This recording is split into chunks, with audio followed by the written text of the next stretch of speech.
One of Dr. Neff's goals was to address the idea of the rogue shark. The idea of rogue sharks is that one or a couple of them develop a pattern, decide that they are going to intentionally target humans and actually want to feast on our flesh. Most shark experts will tell you that they do not believe in rogue sharks, even though they'll go on Shark Week and participate in a show about rogue sharks anyway. Now, it just so happens that my second trip to South Africa in 2007, I met a couple of surfers, one of whom actually witnessed the consumption of a person. And I will finally, for the first time, share that interview.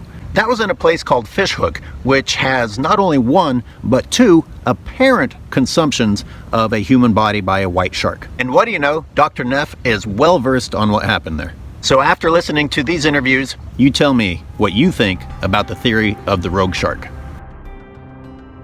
Go ahead and say your name. Cameron Gijs. Go ahead and tell me about the morning that you saw the attack. Well, this was on the False Bay side on the Indian Ocean, and it was about 7:30 in the morning. I'd just woken up. My mum was ironing my school clothes, and she looked out at her bedroom window looks out over the whole beach, and she shouted to me that there was a dolphin getting attacked by a shark about 50 meters offshore.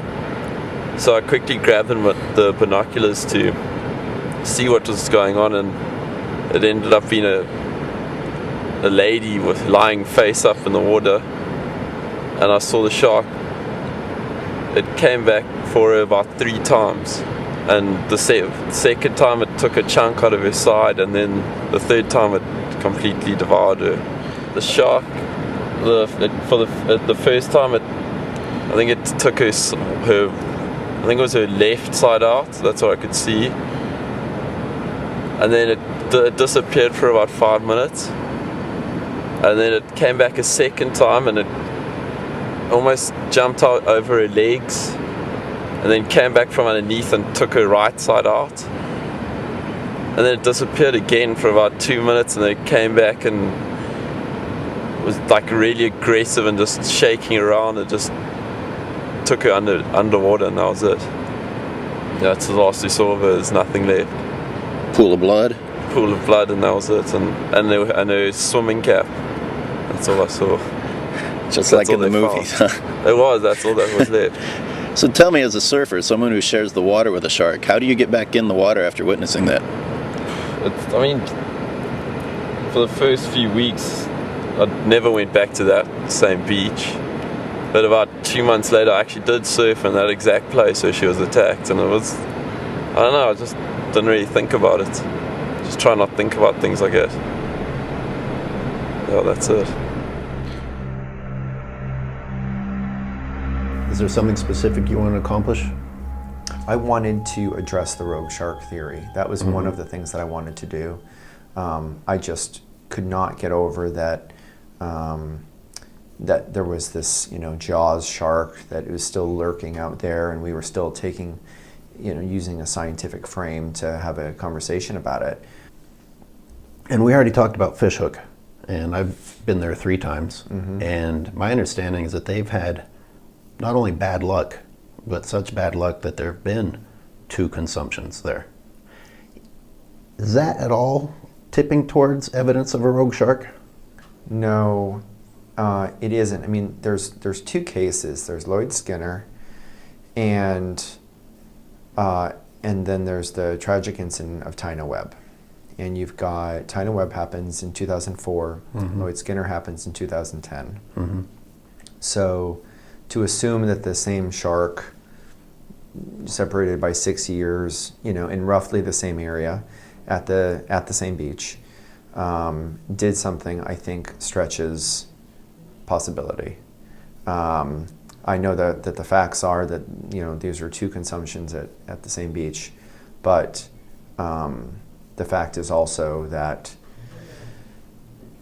you can have very large sharks, and they're very big, we're very little. So what may look like a consumption to us is not actually a consumption. or consumption for them. The fact is also that you can have, I mean, it's really tragic, but the simple fact is that you usually have searches that go on for numbers of days to provide comfort to the public and also to make sure the body parts don't wash up on shore. So, so the fact is that what looks like a full consumption could just be the failure to recover parts or part of a process that is unfolding. So both of the cases are incredibly tragic, and it's correct that that very little was found. But I don't think that those 2 points mean that there's evidence of rogue sharks. As few consumptions as there are worldwide, it does make me kind of not want to swim there. It's a sharky beach. I mean, when I went there, I went to Fish Hook when I was doing my research, and I was standing at Fish Hook, and the shark alarm went off, and I saw Munwa BC was there, and I said, Munwa, you know, I know how far out. I know this system. How far out is the shark? And he radioed, and he said, it's 10 meters in front of you. And I couldn't see it. I'm just standing on the beach on on a sunny day. I couldn't see the shark, and there was a 3-meter shark 10 meters out. And you know, the simple fact is that False Bay is a biodiversity hotspot. There aren't biodiversity hotspots everywhere in the world. That particular area, that False Bay, is extraordinary for the marine life that it has, and whether it's you know, whales, seals, or sharks, and they all use it, and they use it a lot, and they use it for different reasons.